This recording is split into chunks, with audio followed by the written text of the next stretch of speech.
Hi, so I'm Ian Pettigrew, and it's a delight to be with you, Dame Carol, this morning. Can you just tell us a little bit about yourself? Yes, I'm Carol Black, and I'm expert advisor to the Department of Health on Health and Work and Public Health England. So, and I've just listened to a fascinating talk by you as the opening keynote. Can you just tell us a little bit more about what you hope people are going to have taken away from that?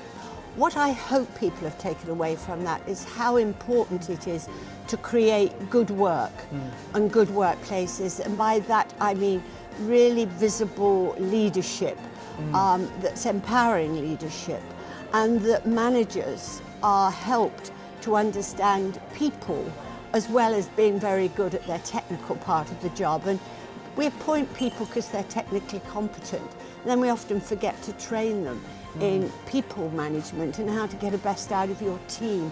So if anybody who was listening got those two messages, I'd be very pleased. So why do you think we don't do more of that already? I think it's not always easy to do. I mean, I think it's easy to put the fresh fruit out. It's easy to get the bicycle scheme or perhaps even a new gym. But this is about culture and people and human beings. And people have to be able to talk to each other and communicate.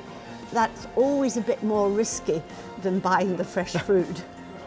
So what's the first thing, people that have listened to you this morning, what's the first thing you hope they're going to do when they get back into the office? I hope they're going to reflect on what they do already and say, how far away am I from this? You know, what journey do we have to travel? I hope they'll go back and think whether or not they've got this integration I talked about integrating health and safety with occupational health, with HR, with all the other structures that are in an organisation. So I would like them to go back and reflect first, and then think about what sort of changes they might need to bring about. And when people have done all that and actually we've been able to make these initiatives successful, what do you think things are going to be like then? Can you describe that sort of world that you touched on Well, I this think morning? first of all, people will feel happy about going to work. You know, it's a good place to go. I think you'll see a reduction in sickness absence.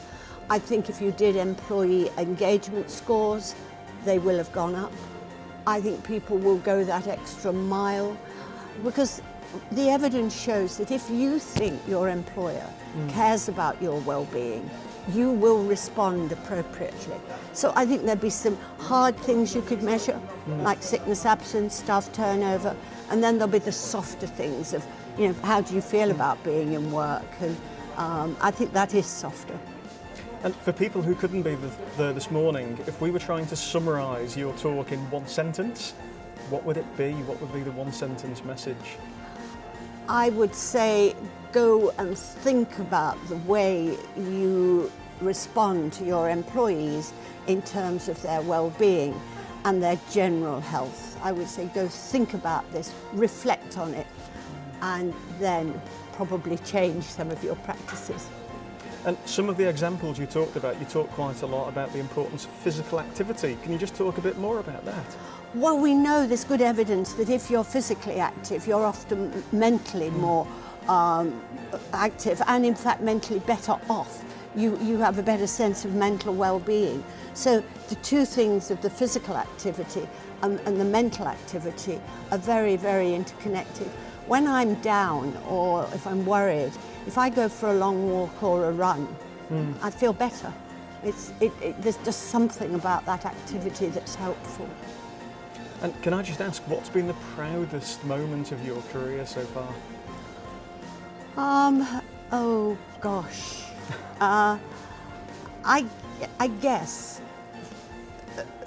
fairly early on I made some significant changes to patients with a pretty rare disease that changed their life, the length of their lives, as well as the quality of their lives.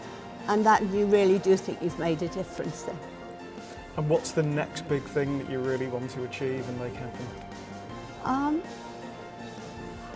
In my job in Cambridge, I would like to really see my own college, which is a female college, where young women can flourish, become leaders, gain confidence and aspiration.